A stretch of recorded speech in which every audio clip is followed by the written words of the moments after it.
It is painful for somebody to serve a master for 8 years and nothing to show for it. Somebody was telling me your 8 months is more than 8 years of PDP in terms of development. We commissioned a door line. Before we commissioned the door line, let me tell you one secret. All the debts over a door line was paid by us. We did not just buy the vehicles.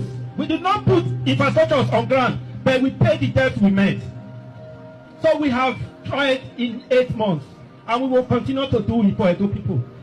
The idea is that by 2027, we will not have to campaign. Our work will speak for us. Is that not so?